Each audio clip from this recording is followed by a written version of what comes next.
है बच्चों, कैसे हैं आप लोग। तो लाइफ प्रोसेस चैप्टर जो आपका बायोलॉजी का है, उसके जो मोस्ट रिपीटेड क्वेश्चन है, जिनके आने के चांसेस सबसे ज्यादा हैं और सबसे ज्यादा बार आए हैं, हम उनको रिपीट करते हैं। ये क्वेश्चन ऐसा नहीं कि 100% आएगा, बट इससे आस पास ही क्वेश्चन आपका बोर्ड में देखने को मिलेगा। तो चलिए वन बाय वन हम चीजों को शुरू करते हैं। सबसे पहला क्वेश्चन आपका है और सबसे बेसिक क्वेश्चन है, वो है कि name 3 life process which are essential for maintenance the life. तो सिंपल सी चीज है, सबको पता है कि कम से कम आपसे 3 पूछा गया है, जिसमें आपका क्या है, देखो, एक न्यूट्रिशन, रेस्पायरेशन, देखो ए न्यूट्रिशन, रेस्पायरेशन और एक्सक्रीशन, ठीक है ना। ट्रांसपोर्टेशन आपका भी है, ठीक, आपने न्यूट्रिशन यानी खाना खाया, रेस्पायर किया, उसको जो है एक्सक्रीट किया, ट्रांसपोर्ट किया। इनमें से आपको बस 3 लिखना है, पहली चीज। और न्यूट्रिशन आपको जो है किसी एक का इसमें से आपको ब्रीफली एक्सप्लेन करना है। किसी एक का आ सकता है, 2 का आ सकता है।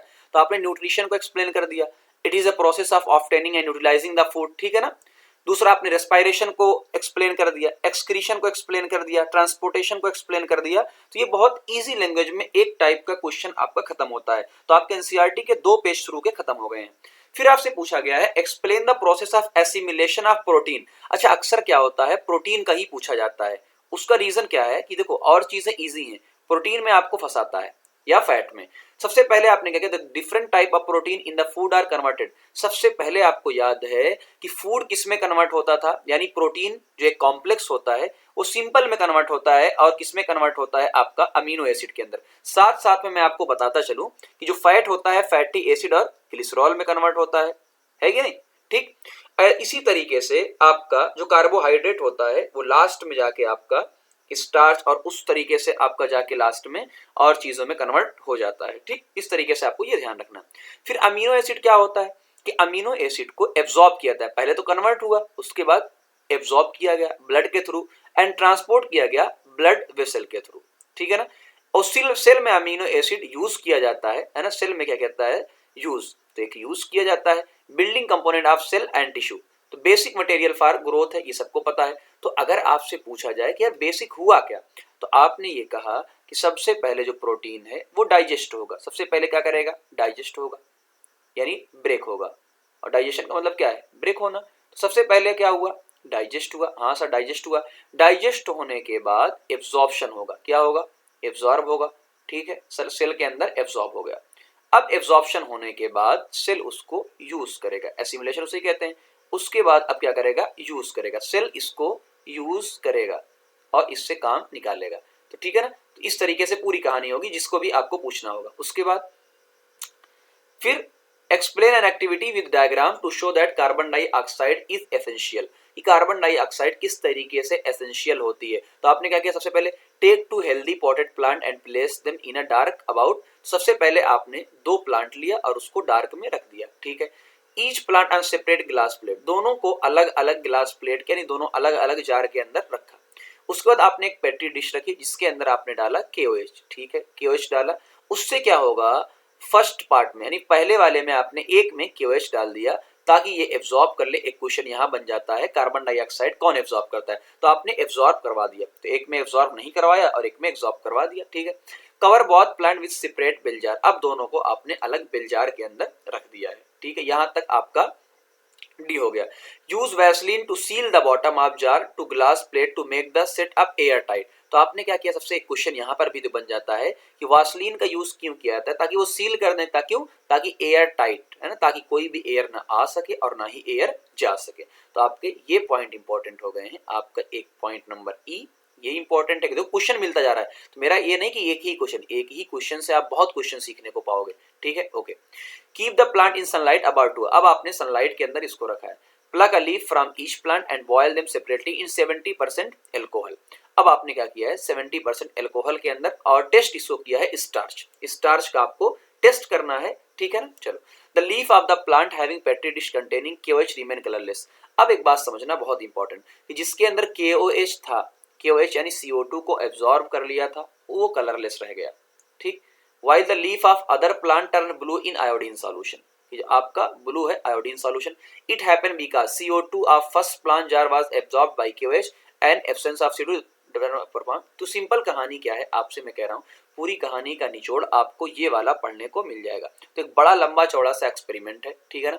जैसे देखो कि जैसे किसी के अंदर आपने कहा KOH है, ठीक है सर KOH है। अब ये KOH क्या करेगा, CO2 को एब्जॉर्ब कर लेगा, CO2 लेगा। अब ये क्या करेगा, सिंपल सी बात कहानी समझो, ये CO2 लेगा। अब जैसे CO2 लेगा, अब CO2 अगर उसको ले लेगा, खत्म। ले लेगा का मतलब क्या है कि भाई CO2 क्या हो चुकी है, खत्म।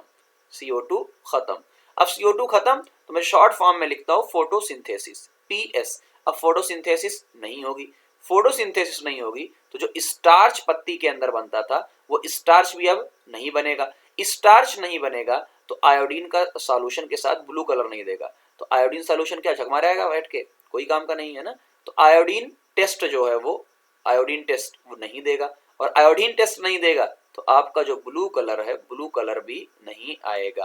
तो ये पूरी कहानी में जानबूझ के इतना लंबा क्वेश्चन ये बहुत इंपॉर्टेंट है ताकि आपको समझ में आए यार कि एक ही क्वेश्चन से आपको कितनी सारी चीजें करने को मिल गई हैं। Very important guys, very important. चल आगे, state the necessary condition of autotrophic nutrition and name the by product, ठीक है ना। ऑटोट्रॉपिक सबसे पहले क्या है, ऑटोट्रॉपिक न्यूट्रिशन है जो खुद से बनाते हैं। अब एक बात बताओ, अगर आपको खुद से बनाना है तो आपको क्या क्या चाहिए, आपको carbon dioxide, water, sun and energy चाहिए। बेसिक रिक्वायरमेंट ऑटोट्रॉपिक न्यूट्रिशन के लिए चाहिए, सबको पता होता है, ठीक। क्लोरोफिल चाहिए होती है, ये बच्चे को पता होता है ये चीज। बाई प्रोडक्ट क्या होता है, ऑक्सीजन होता है। बाई प्रोडक्ट क्या होता है, देखो मेन बात क्या है ना, बाई प्रोडक्ट हमको बनाना था फूड, साथ में क्या मिल गया, ऑक्सीजन। ये किससे है, स्प्लिटिंग ऑफ वाटर। ये वाला पॉइंट इंपॉर्टेंट रख लेना।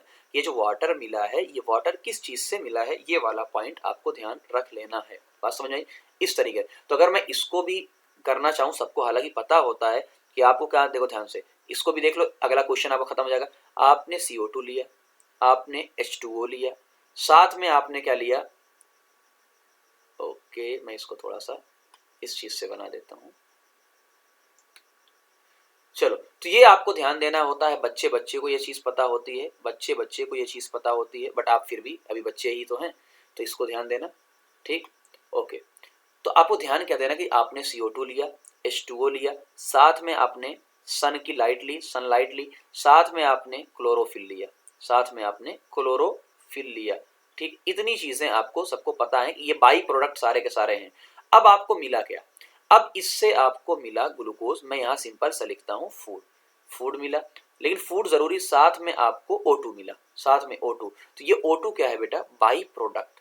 क्या है, बाई प्रोडक्ट, है ना। तो ये ध्यान देना है आपको, ये आपका, ये आपको नहीं चाहिए था, आपको तो फूड चाहिए था, तो ये आपको मिला है। अगला question 44, explain the significance of photosynthesis. Photosynthesis का सिग्निफिकेंस आपको लिखना है। तो आप सबको पता है photosynthesis is considered to be an ultimate source of food. सही बात है कि फोटोसिंथेसिस प्लांट का जो फूड है इससे ही बनता है। Almost all plant and animal, सारे प्लांट या सारे एनिमल, जो अपना भाई एनिमल भी तो खाएगा प्लांट ही, है ना, किसी न किसी फॉर्म में। मान लो एनिमल को खा रहा है तो वो एनिमल दूसरे प्लांट को खाएगा, कहीं ना कहीं ये है। ग्रीन प्लांट सिंथेसिस फूड, तो ये आप अच्छे से लिख सकते हैं। It consume carbon dioxide. अब ये अगला पॉइंट, ये कार्बन डाइऑक्साइड को कंज्यूम करता है और ऑक्सीजन को रिलीज करता है, तो ये सोर्स ऑफ रेस्पिरेशन है। ये अगला पॉइंट बड़ा इंपॉर्टेंट है।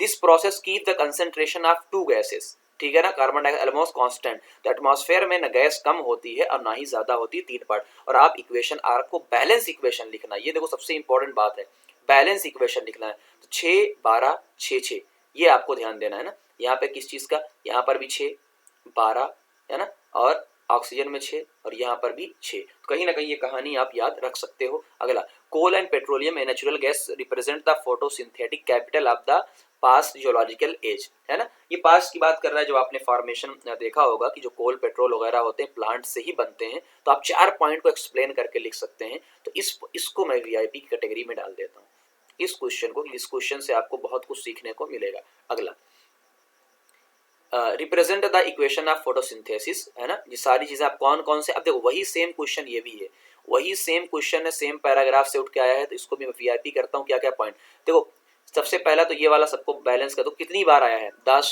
11 13 14 15 16 और न जाने कब कब आया होगा। फिर वही कह रहा हूँ, बैलेंस सबको पता होता है, 6 12, उसके बाद ये ग्लूकोज में कुछ नहीं करना है, फिर 6 6, है ना। इस तरीके से तो क्या क्या हुआ है, सबसे पहले एब्जॉर्प्शन हुआ है, सबसे पहले क्या है, एब्जॉर्ब किया, उसके बाद कन्वर्ट किया of light energy into chemical energy, light energy chemical energy में कन्वर्ट होता है और वाटर की स्प्लिटिंग होती है ना, किसमें, हाइड्रोजन और ऑक्सीजन के अंदर। रिडक्शन ऑफ CO2, ये वाला पॉइंट बच्चे भूल जाते हैं कि CO2 का रिडक्शन होता है और ना, ये रिडॉक्स प्रोसेस है, यानी ऑक्सीडेशन और रिडक्शन, तो ये पॉइंट बड़ा इंपॉर्टेंट है। अब देखो desert plant take up CO2 at night, अब जो डेजर्ट प्लांट हैं वो रात को CO2 लेते हैं, है ना, रात को CO2 लेते हैं, बात समझ में आई। At night and prepare an intermediate molecule, the intermediate molecule is acted upon by the energy absorb by the chlorophyll during the day, यानी रात को CO2 एब्सॉर्ब करते हैं और इंटरमीडिएट मॉलिक्यूल बना लेते हैं और दिन में जब उनको एनर्जी मिलती है तब काम करते हैं। तो बहुत अच्छा क्वेश्चन है, तो ये पहली चीज है। उसके बाद 46 अगला क्वेश्चन देखो, इजी है, बहुत इजी है, आपको बचना। With the help of need level diagram capture amoeba, amoeba के न्यूट्रिशन इन अमीबा, सबको पता है अमीबा में क्या क्या हुआ होगा। सबसे पहले देखो अमीबा में क्या क्या हुआ होगा, फूड पार्टिकल आया, यही तरह देखो ध्यान, फिर एक्सप्लेन अपने, फूड पार्टिकल आया, स्यूडोपोडिया बना, फूड वैक्यूल, स्यूडोपोडिया बन के फूड अंदर गया, फूड वैक्यूल बना और फूड पार्टिकल अंदर गया और अंदर जाने के बाद वहां पे डाइजेशन हुआ। बस इस तरीके से पूरी कहानी आपको ध्यान रखना है और कुछ भी नहीं। पार्टिकल आया, स्यूडोपोडिया बना, खाने को अंदर लिया, फूड वैक्यूल बना, खाने को अंदर पचा के वहीं पर रिलीज किया, बाहर मटेरियल को भेज दिया, खत्म। इससे ज्यादा आपको ध्यान नहीं रखना है। ओके चलो, नोट न्यूट्रिशन होलोजोइक टाइप का होता है। 47 देख लो एक बार। 47 में डायग्राम पहले आता था, अब नहीं आता है, बट फिर भी मैं इस डायग्राम में एक चीज आपसे कहूंगा कि इस डायग्राम में आप जो है लेबलिंग करने को ध्यान दे लीजिएगा। लाइका गॉल ब्लैडर, लीवर, ठीक है ना, पैनक्रियाज, इतनी चीजें आपको ध्यान देनी है, बाकी स्टमक वगैरह तो आप जानते हैं। उसके बाद difference between autotrophic heterotrophic nutrition, ये सबको पता है भाई, ऑटो है ना, ऑटो डायग्राम। अब डायग्राम नहीं आता है तो इसकी आपको दिक्कत नहीं लेना है, पहले डायग्राम आता था। तो ऑटोट्रॉपिक हेटरोट्रॉपिक सबको पता है, कोई दिक्कत की बात नहीं है, सब कर ले जाएंगे, तो मैं इसको बताने की जरूरत नहीं समझता हूँ फालतू में। उसके बाद ब्रीदिंग और रेस्पायरेशन में 2-3 पॉइंट पूछा जाता है, तो ब्रीदिंग और रेस्पायरेशन को भी ध्यान दो। सबसे पहले देखो इंपॉर्टेंट है, इसलिए मैं इसको मार्क करता हूँ, है ना, VIP में, ठीक है ना, इसको VIP कैटेगरी में डालता हूँ क्योंकि ये बच्चे ध्यान नहीं देते हैं। देखो ब्रीदिंग एक मैकेनिकल प्रोसेस है, मैकेनिकल प्रोसेस का आपने सांस लिया और छोड़ दिया, है ना, इसमें क्या फिजिकल, मैकेनिकल, केमिकल दोनों, फिजिकल या मैकेनिकल है, साथ में केमिकल है, क्योंकि आपकी रेस्पायरेशन से एनर्जी भी रिलीज होती है, रेस्पायरेशन से एनर्जी भी रिलीज होती है।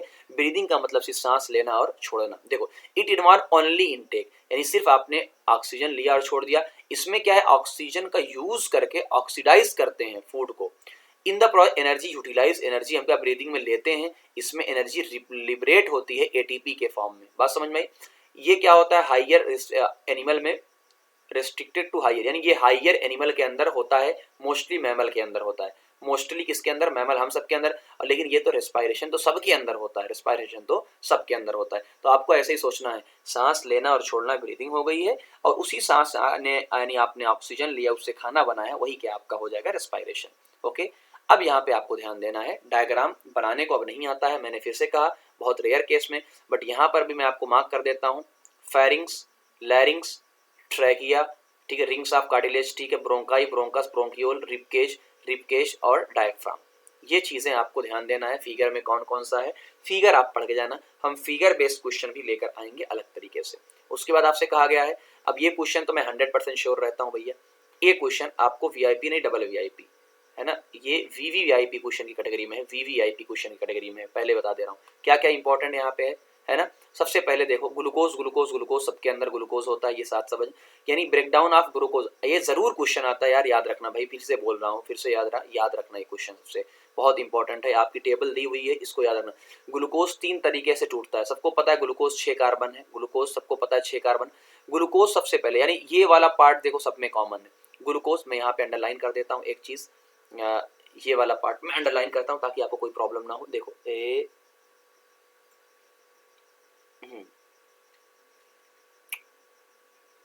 ये वाला पार्ट आप सबको दिख रहा होगा, ये वाला पार्ट आप सबको दिख रहा होगा। ओके चलो कोई बात नहीं, ये वाला पार्ट आप सबको दिख रहा होगा, ठीक है ना, जो मैंने जहाँ पे एक लाइन खींची है।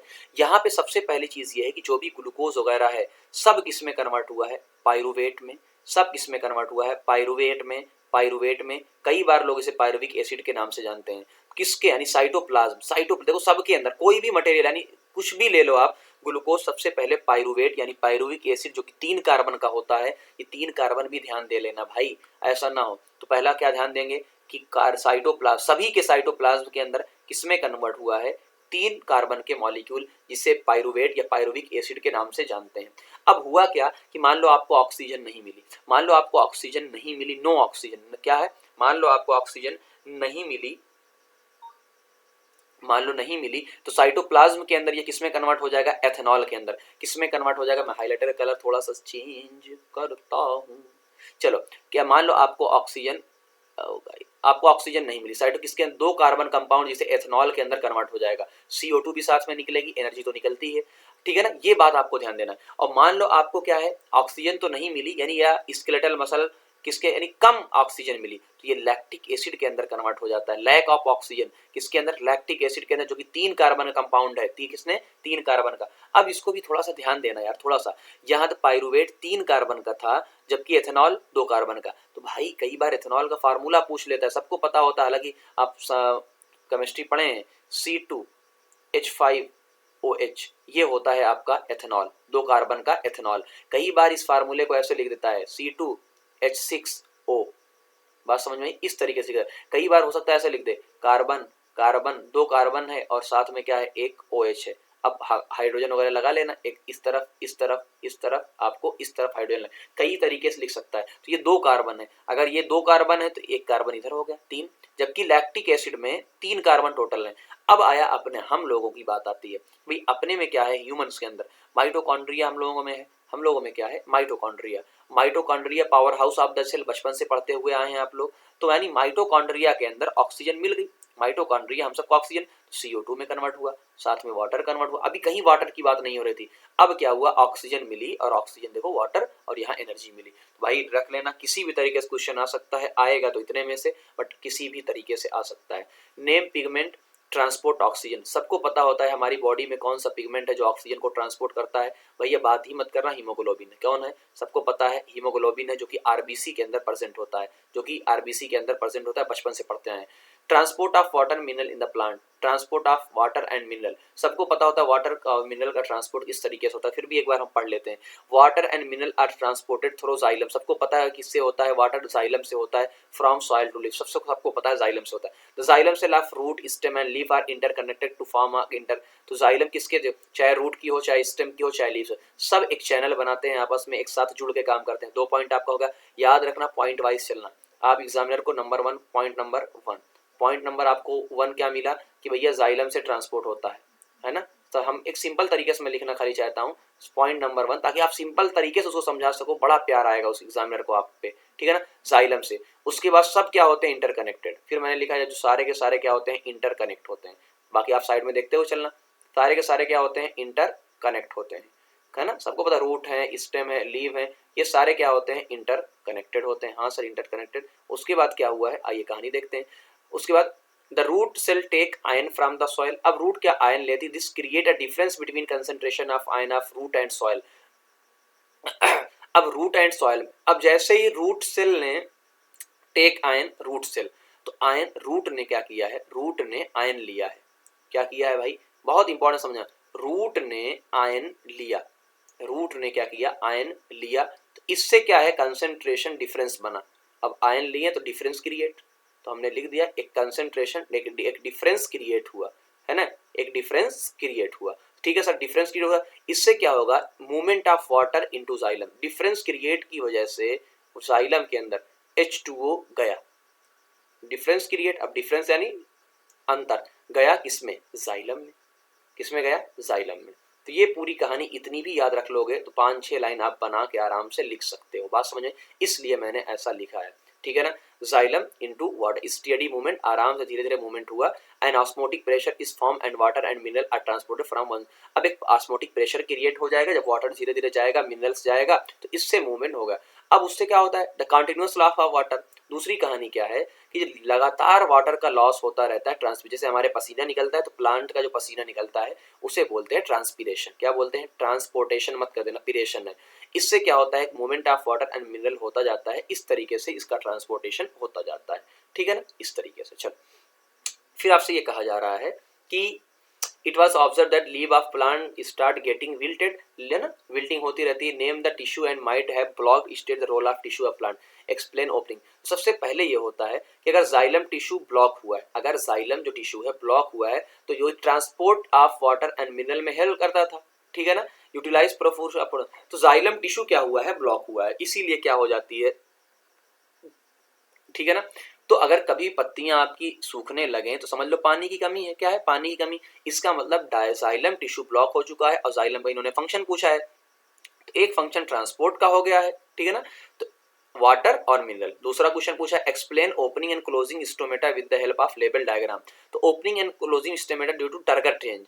टर्गर का मतलब क्या होता है, इसका जो पानी का जो लेवल होता है वो चेंज होता है, वो प्रेशर का चेंज होता है। गार्ड सेल ना, गार्ड सेल जब टर्जिट होती है ना तो स्टोमेटा पोर ओपन हो जाते हैं, और जो फ्लैसिड होती है, फ्लैसिड मतलब पानी की कमी। तो ये क्वेश्चन को भी, क्वेश्चन नंबर बी को भी मैं इंपॉर्टेंट कर देता हूँ, क्वेश्चन नंबर बी आपको ध्यान देना है। उसके बाद name the physical phenomena why exchange of gases occur. सबको पता है फोटोसिंथेसिस एंड रेस्पायरेशन, ये होता है, ये इजी था। उसके बाद डबल सर्कुलेशन, क्या बोला गया आपसे, डबल सर्कुलेशन आपसे बोला गया है, and why it is necessary, why it is necessary. अब डबल सर्कुलेशन का मैं पहले ही कह दे रहा हूं, ये यार इस चैप्टर में यहाँ पे सर्कुलेशन में यही क्वेश्चन सबसे ज्यादा इंपॉर्टेंट है। डबल सर्कुलेशन क्या होता है, एक सिस्टमेटिक एक पल्मोनरी। तो इस तरीके से जो आपको यहाँ पे अभी आपको दिख रहा है, थोड़ा सा आपको दिक्कत होगी, इसलिए मैं कहता इस क्वेश्चन का मैंने वीडियो डाला हुआ है। इस क्वेश्चन का बस 3 से 4 मिनट है ना, तो मैं कह रहा हूँ सिर्फ 3 मिनट का इसका मैंने वीडियो डाला हुआ है। तो इसको वीडियो का जो लिंक है आपको मिल जाएगा, क्योंकि ऐसे टफ करने में कभी याद नहीं कर पाओगे। तो लिंक आपको नीचे मिलेगा, उस वीडियो को फौरन जाके यहाँ पे देखो, और लिंक डिस्क्रिप्शन में भी आपको मिल जाएगा, हर जगह भी ऊपर भी आई मैं लिंक प्रोवाइड कर दूंगा। अगला देखो नेसेसिटी, खाली देख लो कि भाई क्यों जरूरी है, इस पॉइंट में ये वाला देख लो, है ना, इस चीज को क्यों ऐसा जरूरी है कि डबल सर्कुलेशन हो। देख लो, the right side and left side of the heart are useful to prevent. अब सुनो, दो अलग अलग चैम्बर सबको पता है, राइट और लेफ्ट, इसीलिए बनाया ताकि डीऑक्सीजनेटेड और ऑक्सीजनेटेड ब्लड जो है वो अलग से ट्रांसपोर्ट हो सके। इससे क्या होता है, हाईली एफिशिएंट जो सप्लाई होती है ऑक्सीजन की वो बहुत ज्यादा एफिशिएंटली होती है। तो ह्यूमन के केस में हमको लगातार एनर्जी मिलती रहती है और हमारे बॉडी का टेम्परेचर मेंटेन रहता है। ये बहुत इंपॉर्टेंट है, बहुत इंपॉर्टेंट है। Okay, 56 question number, what is the basic unit of kidney. और ये क्या क्या कैसे कैसे किडनी के ऊपर पूरा क्वेश्चन है। तो सबको पता है बेसिक यूनिट क्या होती है, नेफ्रॉन होता है। ईच नेफ्रॉन, सबके पास एक ब्लड वेसल होती है, ब्लड कैपिलरीज उसके ऊपर ढकी हुई होती हैं। ब्लड कैपिलरीज में यूजफुल कंपोनेंट क्या होते हैं, रीएब्सॉर्ब होते हैं, और जो हार्मफुल होते हैं, नाइट्रोजिनस वेस्ट होते हैं, वो रिलीज किए जाते हैं। बात समझ में आई। Each capillary cluster kidney cup shape. अब हर कैपिलरी क्लस्टर जो होता है कप शेप, यहाँ पे एक चीज होती है ना, जिसे कई बार बोमेन कैप्सूल वगैरह बोला जाता है ना। इस तरीके से आपको पूरी कहानी है। अब डायग्राम आता नहीं है, बट आपको मैं फिर से हमने कहा कि डायग्राम आए ना आए, आपको क्या देना है, कहाँ रीनल आर्ट, कहाँ आर्टरी है, वेन है, डायग्राम एनसीईआरटी का देखना, वेना कावा कहाँ है, एओर्टा कहाँ है, यूरेटर कहाँ है, इन सारी चीज़ों को लेबलिंग बहुत इंपॉर्टेंट है। तो मैंने कहा इसकी जो लेबलिंग है ना, जो डायग्राम को, ये वेरी इंपॉर्टेंट है, तो लेबलिंग आपको जरूर कर लेना है डायग्राम की, ठीक। तो ये क्वेश्चन आपके हुए मोस्ट इंपॉर्टेंट, इनको मत भूलना और शेयर जरूर करना। आपका नेक्स्ट वीडियो आपका वेट कर रहा है।